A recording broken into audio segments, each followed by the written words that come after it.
नमस्कार दोस्तों, स्वागत है आपका हरिओम नगरी में। ज्योतिर्लिंग शब्द को अगर दो हिस्सों में तोड़कर देखोगे तो एक शब्द ज्योति और दूसरा शब्द लिंग बनता है। इसी तरह ज्योति का मतलब है चमक और लिंग भगवान शिव शंकर के स्वरूप को प्रकट करता है। ज्योतिर्लिंग का अर्थ भगवान शिव के प्रकाशमान दिव्य रूप को ही प्रकट करता है। भगवान शिव को दूसरे अर्थों में ज्योतिर्लिंग ही माना जाता है। ज्योतिर्लिंग हमेशा स्वयं प्रकट हुए हैं, उन्हें किसी मानव ने नहीं बनाया, अर्थात वो स्वयं भू हैं। यहाँ शिव जी स्वयं प्रकट हुए थे। वहीं शिवलिंग की बात करें तो वो या तो मानव द्वारा बनाए गए होते हैं या फिर स्वयं भू भी हो सकते हैं। भगवान शिव के 12 ज्योतिर्लिंग देश के अलग अलग भागों में स्थित हैं। इन्हें द्वादश ज्योतिर्लिंग के नाम से भी जाना जाता है। ऐसी मान्यता है कि जो लोग इन 12 ज्योतिर्लिंग के दर्शन कर लेते हैं उन्हें जीवन में किसी भी प्रकार का कष्ट नहीं होता है। मृत्यु के पश्चात उसे शिवलोक की प्राप्ति होती है। आइए जानते हैं कि भगवान शिव के ये 12 ज्योतिर्लिंग देश में कहाँ कहाँ पर स्थित है और इनकी उत्पत्ति कैसे हुई थी।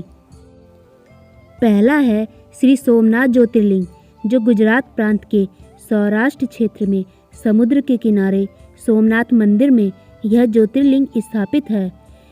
इसकी उत्पत्ति कैसे हुई और इसके बारे में शिव पुराण में बताया गया है कि दक्ष प्रजापति की 27 कन्याओं का विवाह चंद्रदेव के साथ हुआ था।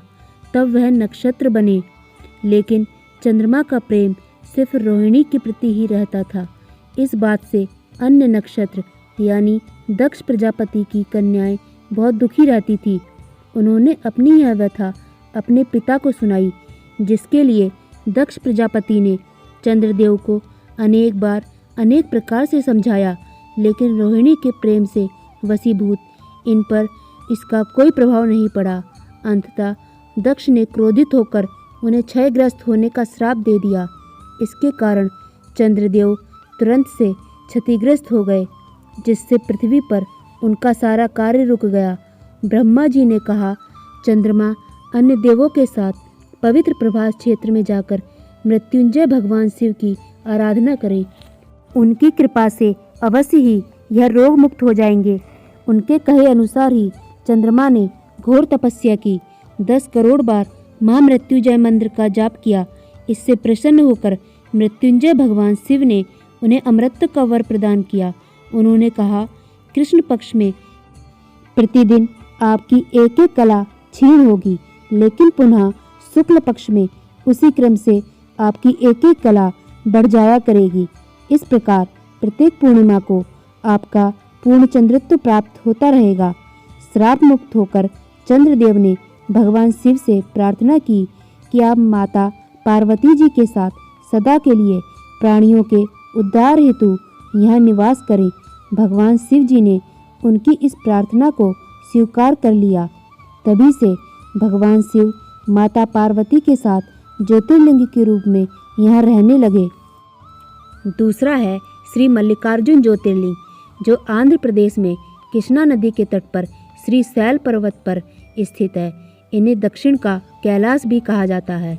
एक समय की बात है, भगवान शंकर जी के दोनों पुत्र गणेश जी और कार्तिकेय जी विवाह के लिए परस्पर झगड़ने लगे। दोनों का आग्रह था कि पहले उनका विवाह किया जाए। तब भगवान जी और माँ भवानी ने कहा, आप लोगों में से जो पहले पूरी पृथ्वी का चक्कर लगाकर यहाँ वापस लौट आएगा, उसी का विवाह पहले किया जाएगा। माता पिता की यह बात सुनकर कार्तिकेय जी अपने वाहन मयूर पर विराजित होकर तुरंत पृथ्वी परिक्रमा के लिए निकल गए। लेकिन गणेश जी के लिए यह कार्य बड़ा कठिन था। एक तो विशाल काया, ऊपर से छोटा वाहन। वह श्री कार्तिकेय जी के मयूर की बराबरी करे तो कैसे करे। लेकिन गणेश जी की बुद्धि अत्यंत सूक्ष्म व तीक्ष्ण थी। उन्होंने सामने बैठे माता पिता की 7 परिक्रमा करके पृथ्वी परिक्रमा का कार्य पूरा कर लिया। पूरी पृथ्वी की परिक्रमा करके जब कार्तिकेय जी लौटे, तब तक श्री गणेश जी का रिद्धि सिद्धि से विवाह हो चुका था। यह सब देखकर कार्तिकेय जी अत्यंत रुष्ट होकर क्रोंच पर्वत पर चले गए। माता पार्वती जी उन्हें वहां मनाने पहुंची। तभी पीछे पीछे भगवान शंकर भी पहुंचकर ज्योतिर्लिंग के रूप में प्रकट हुए। तब से श्री मल्लिकार्जुन ज्योतिर्लिंग के नाम से प्रख्यात हुए। माँ भवानी का एक नाम मल्लिका भी है। भगवान शिव जी का एक नाम अर्जुन है, इसीलिए इस ज्योतिर्लिंग का नाम मल्लिकार्जुन पड़ा। तीसरा है श्री महाकालेश्वर ज्योतिर्लिंग। यह परम पवित्र ज्योतिर्लिंग मध्य प्रदेश के उज्जैन नगर में शिप्रा नदी के किनारे स्थित है। यह ज्योतिर्लिंग एकमात्र दक्षिणमुखी ज्योतिर्लिंग है। प्राचीन काल में उज्जैन में राजा चंद्रसेन राज्य करते थे। वह एक परम शिव भक्त थे। एक दिन श्री कर्ण नामक 5 वर्ष का गोप बालक अपनी माँ के साथ वहाँ से गुजर रहा था। राजा का शिव पूजन देखकर उसे बहुत विस्मय और कौतूहल हुआ। वह उसी प्रकार सामग्रियों से शिव पूजन करने के लिए लालायित हो उठा। सामग्री का साधन न जुट पाने पर लौटते समय उसने रास्ते से एक पत्थर का टुकड़ा उठा लिया। घर जाकर उसी पत्थर को शिव रूप में स्थापित कर दिया। फिर पुष्प व चंदन आदि से परम श्रद्धापूर्वक उनकी पूजा करने लगा। उसकी माता ने भोजन के लिए उसे पुकारा, लेकिन वह पूजन छोड़कर उठने के लिए तैयार ही नहीं था। अंत में माँ ने झल्लाकर पत्थर का वो टुकड़ा फेंक दिया। इससे बालक दुखी होकर रोते हुए भगवान शिव को पुकारने लगा। रोते रोते बेहोश होकर वह वहीं गिर पड़ा। बालक की अपने प्रति भक्ति और प्रेम देखकर भोलेनाथ भगवान शिव अत्यंत प्रसन्न हुए। बालक ने जैसे ही होश में आकर अपने नेत्र खोले तो उसने देखा उसके सामने एक बहुत ही भव्य और अति विशाल स्वर्ण और रत्नों से जड़ित मंदिर खड़ा है। उस मंदिर के अंदर एक बहुत ही प्रकाशपूर्ण व तेजस्वी ज्योतिर्लिंग खड़ा है, जिसे अब महाकालेश्वर ज्योतिर्लिंग के नाम से जानते हैं। चौथा है श्री ओंकारेश्वर ज्योतिर्लिंग। यह ज्योतिर्लिंग मध्य प्रदेश में पवित्र नर्मदा नदी के तट पर स्थित है।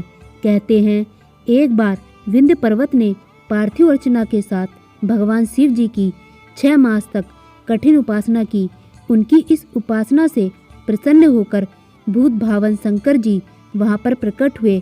उन्होंने विंध्य को उनके वनवांछित वर प्रदान किए। विंध्याचल के इस वर प्राप्ति के अवसर पर वहां बहुत से ऋषिगण और मुनिगण भी पधारे। उनकी प्रार्थना पर शिव जी ने अपने ओमकारेश्वर नामक लिंग के 2 भाग किए। एक का नाम ओमकारेश्वर और दूसरे का नाम अमलेश्वर पड़ा।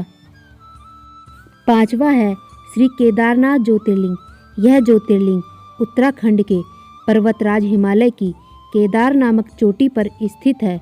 एक बार केदार नामक अत्यंत शोभाशाली श्रृंग पर महातपस्वी नर और नारायण ने कई वर्षों तक भगवान शिव जी को प्रसन्न करने के लिए बड़ी कठिन तपस्या की। भगवान शिव जी उनकी कठिन साधना से प्रसन्न हुए। उन्होंने प्रत्यक्ष प्रकट होकर उन दोनों ऋषियों को दर्शन दिए। भगवान जी ने उनसे वर मांगने के लिए कहा। भगवान शिव जी की यह बात सुनकर दोनों ऋषियों ने उनसे कहा, प्रभु, आप मनुष्यों के कल्याण और उनके उद्धार के लिए अपने स्वरूप को यहाँ स्थापित करने की हमारी प्रार्थना अवश्य ही स्वीकार करें। उनकी प्रार्थना सुनकर भगवान शिव जी ने ज्योतिर्लिंग के रूप में वहाँ वास करना स्वीकार किया। छठा है श्री भीमेश्वर ज्योतिर्लिंग। यह ज्योतिर्लिंग महाराष्ट्र के सह्याद्री की पहाड़ी पर स्थित है। कहते हैं प्राचीन काल में भीम नामक एक महाप्रतापी राक्षस था। वह महाबली राक्षस रावण के छोटे भाई कुंभकर्ण का पुत्र था। उसने कामरूप के परम शिव भक्त राजा सुदक्षिण पर आक्रमण किया। उन्हें मंत्रियों और अनुचरों सहित बंदी बना लिया। इधर राक्षस भूमि के बंदी गृह में पड़े हुए राजा सुदक्षिण ने भगवान शिव का ध्यान किया। वे अपने सामने पार्थिव शिवलिंग रखकर अर्चना कर रहे थे। उन्हें ऐसा करते देख राक्षस भीम ने उस पार्थिव शिवलिंग पर प्रहार किया, लेकिन उसकी तलवार का स्पर्श भी उस शिवलिंग से नहीं हो पाया। तभी उसके भीतर से साक्षात शिव जी वहाँ पर प्रकट हो गए। उन्होंने अपनी हुंकार मात्र से उस राक्षस को वहीं जलाकर भस्म कर दिया। भगवान शिव जी का यह अद्भुत कृत्य देखकर सारे ऋषि, मुनि और देवगण वहां उनकी स्तुति करने लगे। उन लोगों ने भगवान शिव जी से प्रार्थना की कि हे महादेव, आप लोक कल्याणार्थ अब सदा यहीं निवास करें। भगवान शिव जी ने उनकी यह प्रार्थना स्वीकार कर ली। वहां वह ज्योतिर्लिंग के रूप में सदा के लिए निवास करने लगे। उनका यह ज्योतिर्लिंग भीमेश्वर के नाम से विख्यात हुआ। इसमें हमने 6 ज्योतिर्लिंगों के बारे में जाना। बाकी के 6 ज्योतिर्लिंगों के बारे में हम अगली वीडियो में जानेंगे। अगर आपको ये जानकारी पसंद आई हो तो please like, share and subscribe जरूर करें और बेल आइकन को जरूर दबाएं, जिससे आपको हमारी आने वाली सभी वीडियो का नोटिफिकेशन मिल सके। धन्यवाद।